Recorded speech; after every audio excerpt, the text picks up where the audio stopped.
Hey guys, welcome to my channel. This is Mehul Sinha और आप हैं हमारे चैनल एमके की लाइन पर। तो आज का हमारा टॉपिक है वर्किंग ऑफ इंस्टीट्यूशन। आज हम वर्किंग ऑफ इंस्टीट्यूशन का पार्ट सेकंड क्लियर करेंगे। So let's start. हाँ तो गाइज हम लोगों ने पार्ट फर्स्ट में पढ़ा था कि कोई भी जो मेजर पॉलिसी डिसीजन है वो कैसे लिया जाता है, और SEBC OBC जो कि जिसका रिजर्वेशन था और उसका लॉन्ग चेन ऑफ इवेंट के बारे में पढ़ा था। उसके बाद पीपुल का क्या रोल होता है, पॉलिटिकल पार्टीज का क्या रोल होता है, ये हमने पढ़ा था। फिर प्रेसिडेंट का क्या रोल होता है ये पढ़ा था। फिर कैबिनेट का क्या रोल होता है ये पढ़ा था। और उसके बाद हम लोगों ने पढ़ा था कि प्राइम मिनिस्टर का क्या रोल होता है। और अंत में हम लोगों ने सुप्रीम कोर्ट के बारे में पढ़ा था। तो ये सभी चीज हमने पार्ट फर्स्ट में पढ़ा था। आज पार्ट सेकेंड में हम पढ़ेंगे द डिसीजन मेकर्स। और भी बहुत चीज पढ़ेंगे, वो सस्पेंस है। तो चलिए लेट्स स्टार्ट करते हैं। तो डिसीजन मेकर्स, डिसीजन कौन बनाते हैं, डिसीजन कौन लेते हैं। तो देखिए, इंस्टीट्यूशंस हमारे डिसीजन लेते हैं। इंस्टीट्यूशंस में क्या आते हैं? Legislature, executives and the judiciary. Legislature होते हैं पार्लियामेंट, एग्जीक्यूटिव गवर्नमेंट, और जुडिशियरी आपको पता ही है, जो जिसे न्यायपालिका भी कहा जाता है, कोर्ट्स। अगला है प्रेसिडेंट। इसको प्रेसिडेंट नहीं पढ़ा जाता, इसे प्रेसिडेंट पढ़ा जाता है। ओके, तो प्रेसिडेंट जो है ये हेड ऑफ द स्टेट है। अब यहाँ पे स्टेट जो है इसका मतलब होता है आपको कंट्री। यहाँ पे स्टेट का मतलब जो है आपको राज्य नहीं है। तो head of the state president क्या होते हैं? हेड ऑफ द स्टेट होते हैं। और क्या होते हैं? फॉर्मल अथॉरिटी होते हैं कंट्री में। कंट्री के एक फॉर्मल अथॉरिटी के रूप में प्रेसिडेंट जाने जाते हैं। प्राइम मिनिस्टर, प्राइम मिनिस्टर जो कि देश के सबसे पावरफुल व्यक्ति भी उन्हें कहा जाता है। तो प्राइम मिनिस्टर जो है वो गवर्नमेंट के हेड होते हैं। प्राइम मिनिस्टर क्या होते हैं? गवर्नमेंट के हेड होते हैं। प्लस ये जो है आपको गवर्नमेंटल पावर का एक्सरसाइज करते रहते हैं। इन्हें बहुत सारी पावर्स है प्राइम मिनिस्टर को, इसलिए इन्हें देश का सबसे पावरफुल पर्सन भी कहा जाता है। और तीसरा ये है कि ये जो कैबिनेट मीटिंग्स होते हैं, तो ये उसका डिसीजन जो है प्राइम मिनिस्टर ही लेते हैं। कैबिनेट मीटिंग के हेड भी प्राइम मिनिस्टर ही होते हैं। ओके, तो अगला टॉपिक देखते हैं।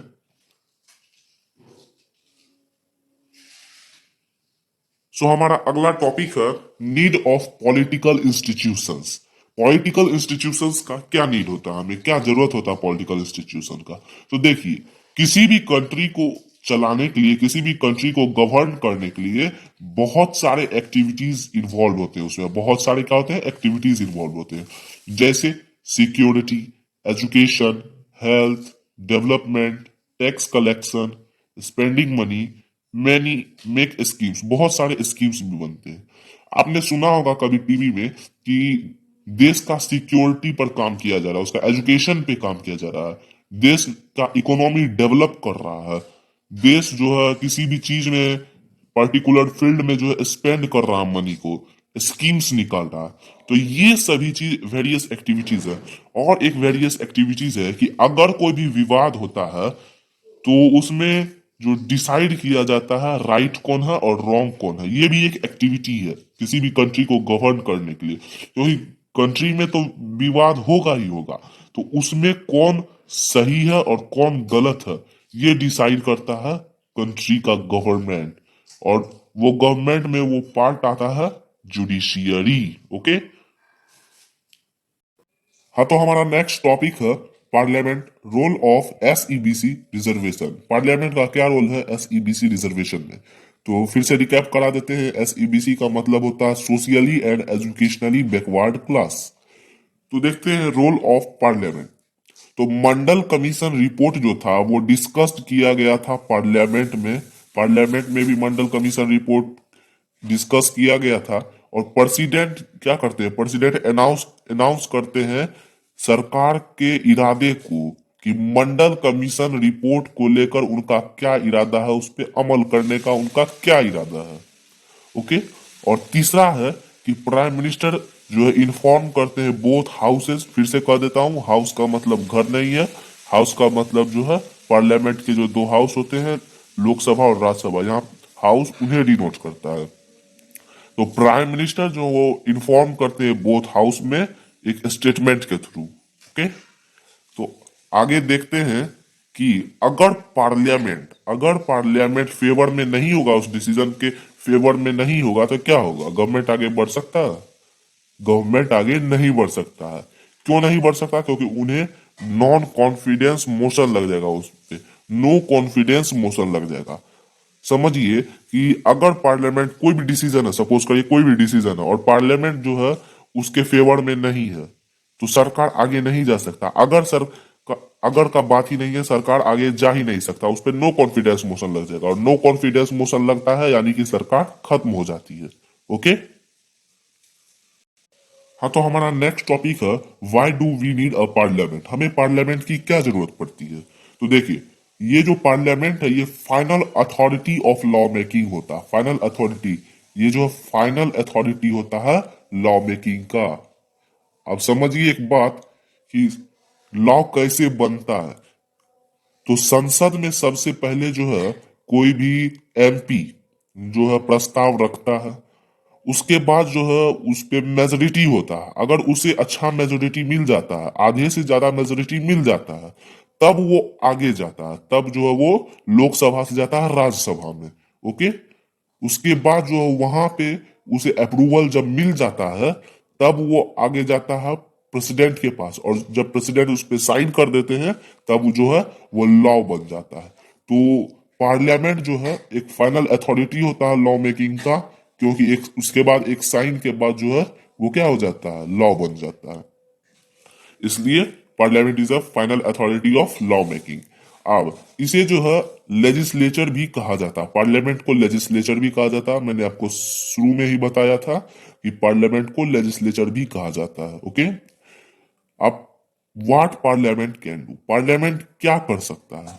तो देखिए, पार्लियामेंट जो है लॉज बना सकता है, पार्लियामेंट कानून बना सकता है, या कोई जो एग्जिस्टिंग कानून है, जो कानून अभी चल रहा है उसमें कुछ चेंज ला सकता है, कुछ सुधार कर सकता है, या उस कानून को वो खत्म कर सकता है, फिनिश कर सकता है उस एग्जिस्टिंग लॉ को।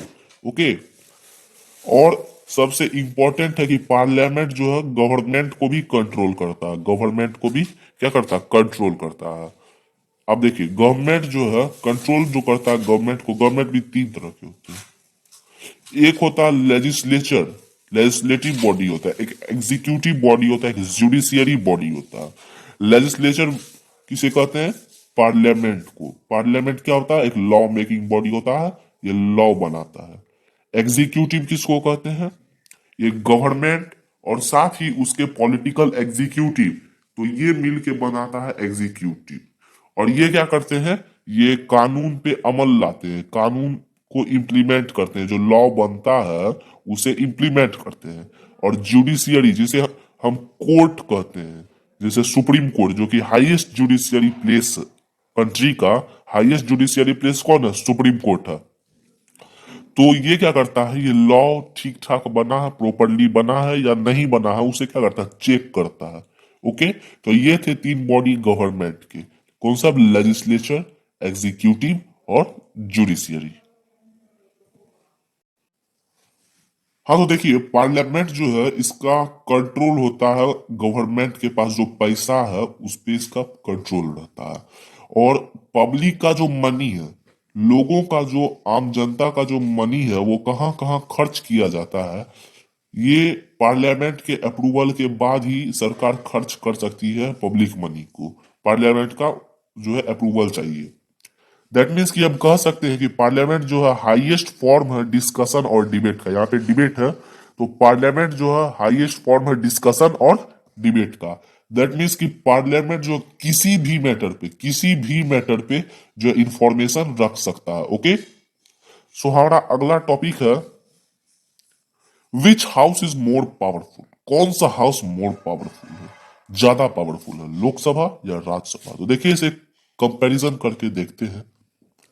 तो लोकसभा को हम क्या कहते हैं? लोअर हाउस कहते हैं, और इसे हाउस ऑफ पीपुल भी कहा जाता है। राज्यसभा को हम अपर हाउस कहते हैं, और इसे हाउस ऑफ स्टेट्स कहा जाता है, हाउस ऑफ स्टेट्स। अब ये जो लोकसभा को लोअर हाउस या हाउस ऑफ पीपुल और राज्यसभा को अपर हाउस या हाउस ऑफ स्टेट है, ये एक नॉर्मल वे है स्पीकिंग का। क्या है? एक नॉर्मल वे है स्पीकिंग। लेकिन जब पावर की बात करें तो लोकसभा को बहुत ज्यादा पावर है और सुप्रीम पावर भी लोकसभा के पास है। राज्यसभा के पास ऐसा नहीं है पावर नहीं है, लेकिन इसे कुछ स्पेशल पावर है एज कंपेरिजन टू लोकसभा, और इसे कुछ स्पेशल पावर है कुछ स्टेट्स पे। अब देखिए, कोई भी जो मनी बिल होता है, जब ये लोकसभा से जो पास होके राज्यसभा में जाता है, तो राज्यसभा का मेनली इस पे कोई अधिकार नहीं होता, बस उसका अप्रूवल चाहिए होता है। और राज्यसभा जो है सिर्फ और सिर्फ 14 दिन तक, 14 दिन तक जो है, 14 डेज तक जो है रख सकता है। लेकिन बाद में अगर उसके पास गया तो वो डिनाई नहीं कर सकता है, उसे अप्रूवल देना होगा, क्योंकि उसका मनी बिल पे कोई अधिकार नहीं होता। ओके, तो दैट मीन्स कि हम इस रिजल्ट पे पहुंचे कि लोकसभा जो होता है राज्यसभा से ज्यादा पावरफुल होता है। ओके, हाँ, तो हमारा अगला टॉपिक है ज्वाइंट सेशन। तो देखते हैं, अगर कोई भी विवाद होता, अगर कोई भी डिस्प्यूट होता है ऑर्डिनरी बिल को लेकर लोकसभा और राज्यसभा में, अगर कोई विवाद होता है ऑर्डिनरी बिल को लेकर लोकसभा और राज्यसभा में, तो एक ज्वाइंट सेशन होता है लोकसभा और राज्यसभा का। लेकिन लोकसभा जो है इस डिसीजन को क्या करता है? प्रिवेल कर देता है। जो डिसीजन होता है उसे प्रिवेल कर देता है। क्यों कर देता है? क्योंकि उसके पास लार्ज नंबर ऑफ मेंबर्स है, उसके पास जो मेंबर्स है उसकी संख्या बहुत ज्यादा है। लोकसभा के पास देखिए 543 इंडियन मेंबर्स है प्लस 2 एंग्लो इंडियन मेंबर्स, यानी कि कुल मिला के 545 मेंबर्स होते हैं लोकसभा में। और राज्यसभा में आपको 245 होते हैं मेंबर्स, बस 245। इसलिए लोकसभा जो डिसीजन प्रिवेल कर देता है। अब देखते हैं मनी बिल। मनी बिल, तो देखिए, मनी रिलेटेड पावर जो है, मनी रिलेटेड पावर लोकसभा को होता है, जैसा कि मैंने आपको पिछले टॉपिक में बताया था।